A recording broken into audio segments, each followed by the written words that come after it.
محترمہ کا کہنا ہے کہ وہ ایک دن ہمارے کوٹھے پہ آیا، مجھے پسند کیا اور کمرے میں لے گیا۔ وہ جو کہ بہت نشے میں تھا تو جاتے ہی کمرے میں سو گیا۔ رات کو اٹھا، پانی پیا اور چلا گیا۔ ایسے ہی ہوا کہ کچھ دنوں بعد دوبارہ پھر اس کا آنا ہوا۔ دوبارہ پھر وہ آیا، مجھے پسند کیا اور کمرے میں لے گیا۔ لیکن اس دفعہ کچھ عجیب ہوا کہ مجھے گلے سے لگا کے رونے لگا اور اپنے دکھ شیئر کیے اور میرے گلے سے لگ کے سو گیا۔ ایسے ہی اٹھا اور چلا گیا۔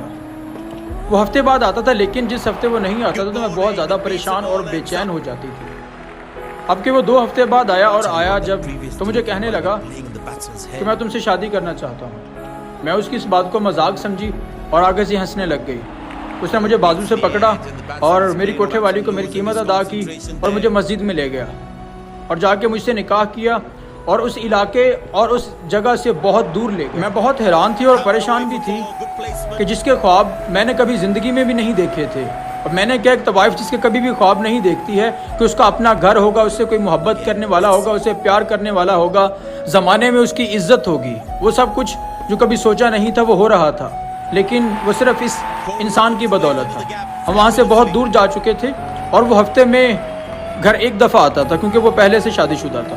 بہت اچھی زندگی گزر رہی تھی۔ ایک دفعہ ایسا ہوا کہ کافی ٹائم گزر چکا تھا، وہ گھر نہیں آیا۔ میں بہت پریشان تھی، بے چین تھی۔ تو کچھ دنوں بعد مجھے اس کا خط ملا جس میں لکھا تھا کہ اب دوبارہ میں کبھی نہیں واپس لوٹ کے آؤں گا۔ اس نے اس میں وجہ نہیں لکھی کہ وہ لوٹ کے واپس کیوں نہیں آئے گا، بس کہنے لگا کہ اپنا اور ہمارے بچے کا خیال رکھنا۔ الحمدللہ میں حافظ قرآن ہوں اور معاشرے میں، سوسائٹی میں میری بہت عزت ہے۔ مجازی ہی صحیح، لیکن وہ میرا خدا تھا۔ آج تک میں وجہ نہ جان پائی، نہ اس نے کبھی بتائی کہ وہ واپس لوٹ کر کیوں نہیں آئے گا، اس نے ایسا کیوں کیا۔ لیکن آج بھی اس کے لوٹ آنے کی امید باقی ہے۔ مجھے آج بھی امید ہے، یقین ہے کہ وہ لوٹ کر واپس ضرور آئے گا۔ اس کے لوٹ کر واپس آنے کا انتظار آج بھی باقی ہے کہ وہ مجھ سے اور اپنے بیٹے سے ملنے ضرور آئے گا۔